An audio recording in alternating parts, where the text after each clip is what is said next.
short stories. Several of them we may all have been familiar with.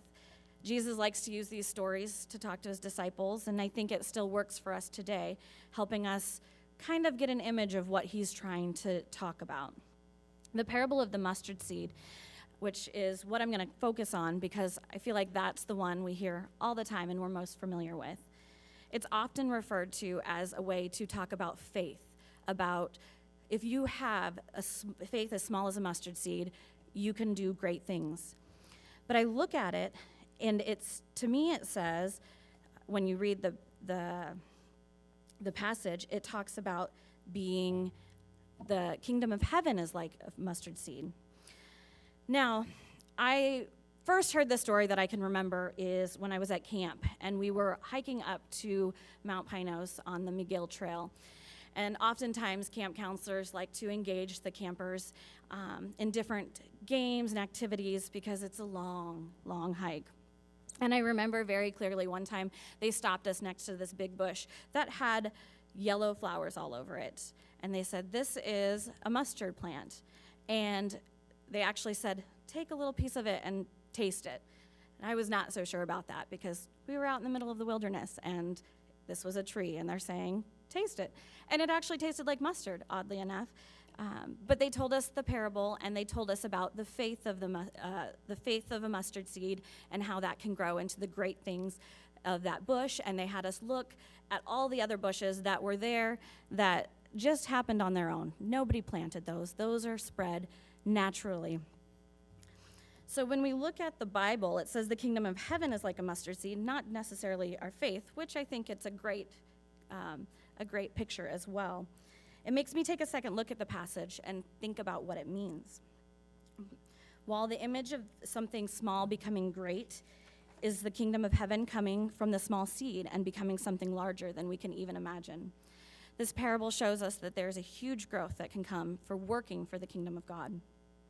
Next, with the parable of the yeast, Jesus talks about the kingdom of heaven is like mixing the yeast into dough. And most of us know that image or can understand that image and how that changes what the dough was initially. With the yeast, it's given us the ability to rise to make the bread. And I see that as a very great image that we can rise to any occasion that we need to.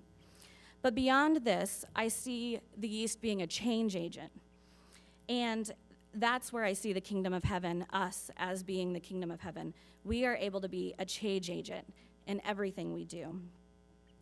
The final three parables talk about how men gave up everything they owned for the precious pearl and the treasure in the field. And we're asked to give up everything, to take a big risk, to be a follower of Jesus and be part of the kingdom of heaven. The parable of the fish was a little bit harder for me to wrap my head around because we start out with the idea of collecting everybody together and being one. But then it goes into throwing people out, and I have a very hard time with that because that's not comfortable to think about.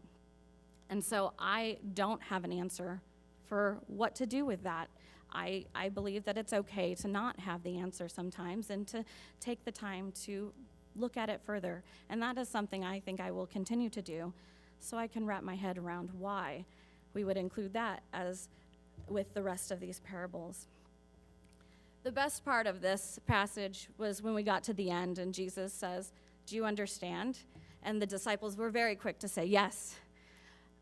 I highly doubt that they understood everything because there's plenty of opportunities in the Bible where we've read and they didn't understand. And they said, "What do you mean? What are you doing? What's going on here?"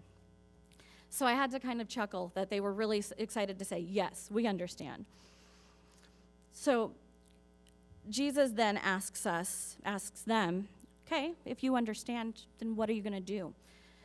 The last part says, because you've learned about these things, now you're able to go out and share those with other people. And that's where I see us being disciples, just like them, where we have come for many years, many of us, to church, to Bible studies, to small groups, that we are learning, and we're continuing to learn to become disciples. And with that, we're able to continue to spread the good news of Jesus and be able to share with everybody else that Jesus died for us. I feel like it's a continual process. We're in a sermon series of becoming. Become was the word initially, but as Pastor Nikki said a few weeks ago, it is very much an action. We are becoming. We are always working to strive to grow in our faith and be able to share. We now come to this point. We're here in church. We come back week after week. So what do we do? If we understand what Jesus is telling us, what do we do? Where do we go with this? I have had the opportunity to read several books and different studies over the years, and one of the books that I really enjoy is called Disciple Shift, and it talks about being disciples, because that's what we're called to do. And in this, there are 4 items that they list to growing to become disciples. And in those are a disciple's relationship with God, their relationship with God's family and the church, their relationship in their home life, and their relationship with the world. I feel like this is an opportunity. We came together as one service. It works out very well to have this part because we are one family, and being able to connect together and being with each other gives us that opportunity to grow and become more disciples. So I want to challenge you a little bit.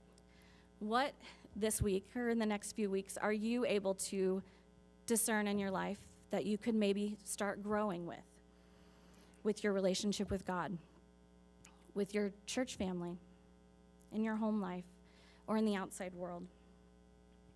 I know that there are plenty of things in that list that I will continue to be working on because I'm not perfect, and nobody is, only Jesus is. So I will continue to strive to be a disciple of Jesus. Amen.